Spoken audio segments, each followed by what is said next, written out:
Hey, welcome back, nurses. It's Auntie Kathy with the K with another video. Actually, this video was requested by one of my niecey poos.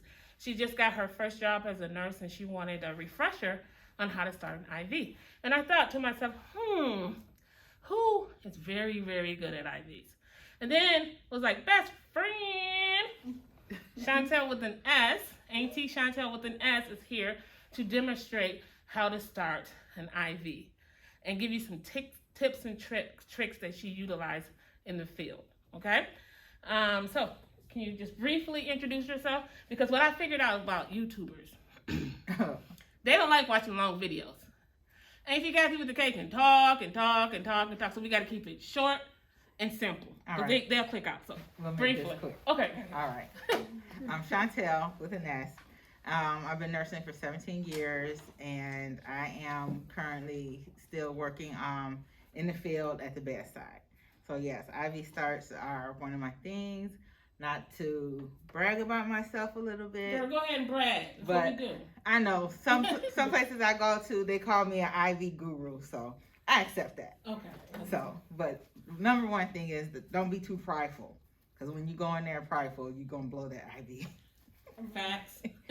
Definitely. And some days you might have an off day. Everybody has an off Yeah. day. No, I am not 100% on IVs, but I can get them done. So the first thing we want to talk about is just making sure you have all your equipment. When you go into the room, after you identify the patient and you check the doctor's order and everything, you want to make sure you gather all of your equipment, everything that you're going to need, so that you're not running back and forth. Okay, we put in enough steps as it is. We don't need to do extra. Okay, so I have my gloves, alcohol wipes, my hub, I have a Tegaderm, and an IV flush. A lot of the times, these things are going to come already in a prepackaged kit. Okay, introduce yourself to the patient, and you want to build rapport right away, because the patient is usually already nervous about having to get an IV stick, because 9 out of 10 times it's not going to be their first one, and probably two or three people have already tried poking them already. So you want to build rapport, make them comfortable, and just have some positive energy. What I like to do is make sure they're in a comfortable position, because you're going to want them to sit still and to be comfortable, like I said, so that you can go ahead and get your IV in. And then you want to get yourself settled in a comfortable position. So whether that's pulling up a chair or making sure the bed is high enough for you to work, whichever works for you. Lost that glove. Don't worry. Get another. Whichever I'll get another. Thank you. whichever one works for you. So, I often tell my patients, because they are usually, pretty uptight, or like I said, someone has already poked them, I tell them off the bat, good vibes only, positive energy only. Do we want one poke or we want two? And they usually say one.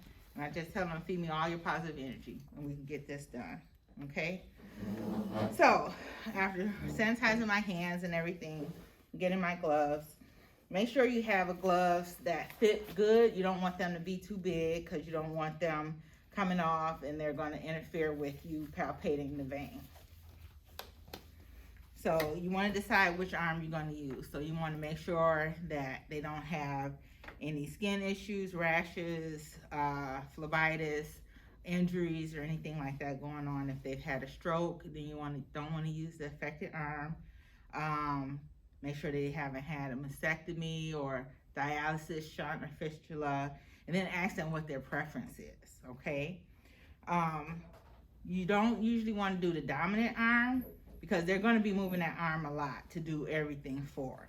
So the arm that they use the least is the one you want to put your IV in, because it'll just last longer. Okay. Also, you don't want to do like around the joints, like the wrist, where there's a lot of flexion. The AC is always a good spot, a good vein, but you don't want to do it because of the constant movement. That IV is not going to last. So anywhere in the forearm, anterior, or anterior or posterior is good. You'll get some good veins here. And I like using the anterior of the forearm because it's usually out the way. It's not going to get bumped or anything like that. Okay? So once you find your spot, you're going to apply your tourniquet. And it's usually like 6 inches above. And depending on your patient, you know, and what you're doing and you're looking, you know, you want to apply a tourniquet and you want to look, you know, get a good visual, see what's coming up, what's not, before you decide where you're going to go. You want to start distally, you know, with starting IVs. So if it blows, you can always go up, but you can't go below that bad site, okay? So I'm looking, this person has a pretty good one right here. And that's one of my favorite spots. So I'm going to go ahead and I want to prepare my stuff. So now that I found the spot, I'm like, okay, release the tourniquet for a minute. Get your packages and everything open and ready to go. Because once this goes in, it's going to be quick. So I have my Tegaderm ready to go. I have my IV flush ready to go. Air is out. So that's ready to go. If you use tape, have that ready to go.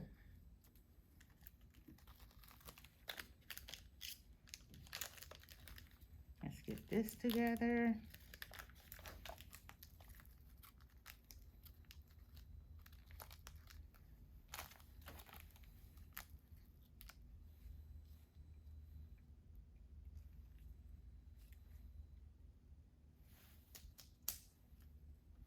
Okay.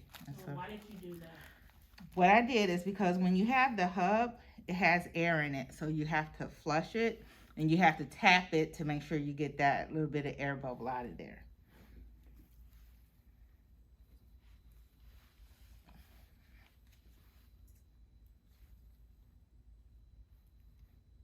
Trying it. There we go. See, that you don't want to be fooling around and fumbling with that. Because every facility you go to, everything's different. Okay, so you just got to take a look. Oof.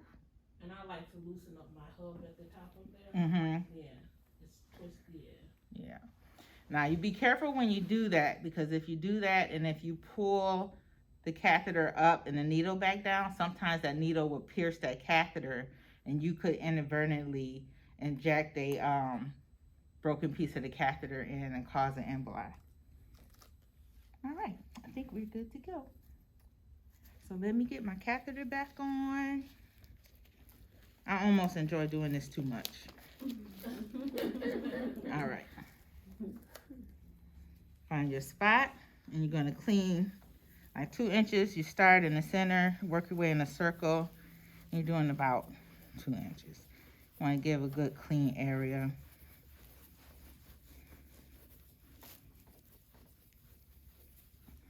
Okay, now you want to be able to see the veins and palpate the veins, you know, to make sure you have a good one, okay? So, get everything the way you need it. All right. It's very important to have it set up so you're comfortable. Now, when you're going in, you want to make sure that the bevel is facing up, okay? You want to pull the skin taut so that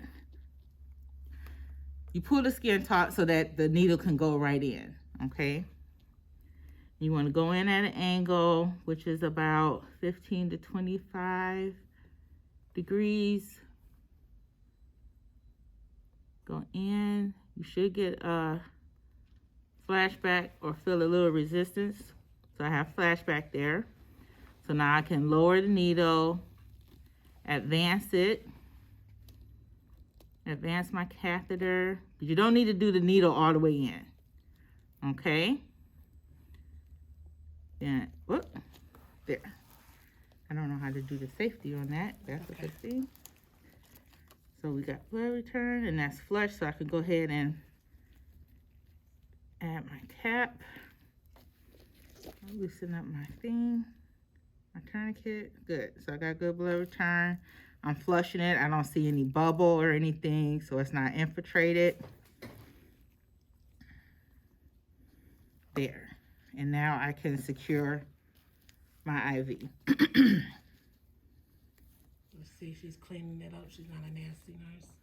Don't be a nasty nurse. Don't be a nasty nurse. Okay. Now, depending on your facility, they're going to have specific ways on how you dress an IV. Most facilities now just want you to do a Tegaderm, but We old school. you do the Tegaderm, okay? But, you know, you have to make sure you secure your IV because you don't want to have to come back and do this again, okay? So a lot of times if you have tape, do you have any tape? I thought I put it up there. Okay. A lot of times if you have tape, you want to make sure you secure it, and especially when you're securing to IV tubing, you have to tape it down a little bit. And one of my biggest pet peeves is how you tape down the IV tubing.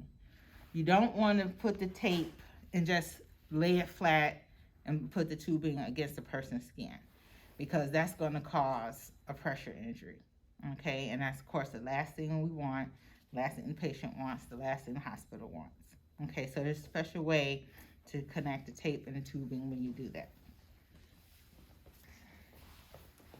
Thank you, ma'am. You're welcome. Okay. So when you are taping tubing down, you're going to tape it, and then you go around the tubing like that, and then you tape it down, okay? So what it's going to do is it's going to secure your IV, but also it gives you that space so that it's not directly on the person's skin. Okay, that makes sense? Mm-hmm. Okay, great. And there we are secured. And then you would, as your facility, date and time it so that we know when it was put in and when it expires. Okay? And normally IVs are changed every 48 hours, but you have to follow your facility policy because it could be 48 hours, 72 hours, or it could be 24 hours. It could depend on what floor you're working on as well too. ICU might have a different protocol of when they change their IVs versus a telemetry or just a regular med surg floor. So, but typically it's, what would you say, 72 hours? 48? Usually 72 to 96 hours. Oh, 96, okay. Mm-hmm. And some facilities, and I just say that some, they won't take it out unless it starts to look compromised. Now you see how that is taped like that? Mm-hmm. Versus taping that flush to someone's skin. Mm-hmm. That's what you want. Okay? Very good. And then that's that. And then you clean up your mess. Yes. Okay. You don't want to be a nasty nurse. That's what you definitely do. Sharps goes in a sharp container, then everything else will go into your trash. Okay? Any questions? No. Okay, so any tips of like if you don't get the IV or the person is considered a hard stick, since they call you the guru, mm-hmm. What are some things that you do to get that IV in on the first attempt? First of all, I tell them not to talk that way. Okay. I honestly do. Okay. And like I mentioned, it's just about building that rapport and giving that good energy. Mm-hmm. Tell them don't talk that way. We want to have a positive experience. We want to get this on the first stop. Okay. So I need all your positive energy. Okay. Then what you want to do, you can use warm packs to help, get the IV to come up. Not slap it, but, tap it a little bit. So what the warm packs will do is dilate those vessels, and then you'll be able to visualize them a little bit better or palpate them. Yes. Okay. You want to hold that arm. You can hold that arm distal so that the fluid is draining down. That helps a lot also.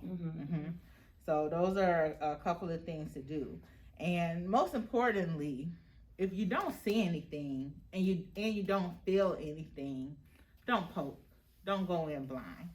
Okay, you find someone else to see if they have any better luck than you, if they see anything, or else you call someone. Most facilities have an ultrasound machine now that helps. So you don't want to do a whole bunch of unnecessary poking on the patient. we want to make sure we keep those good scores up. Yes. And how many pokes should one nurse do? No more than 2. Yes. Very good. No Only more than 2. 2. And when I was out there, I only did 1 because I was like, if I didn't get it, then maybe I'll call Chantel. Chantel, can you come sign an IV for me? And she'll get it. So then that would be just 2 pokes. Yeah. So yeah, no more than 2 pokes. Yes. Any other questions? I can't think of any other tips. I think I kind of mentioned everything, but I'm not sure. I think that was good. Well, thank you guys for tuning in. I need you to like, comment, and subscribe. But I already know you're gonna like this video, you're gonna comment, and you're gonna subscribe because what? We're the aunties with the K and the S. So keep up the good work. We're so very proud of you. You can do anything that you put your mind to, and leave a comment and let us know what video you want to see next.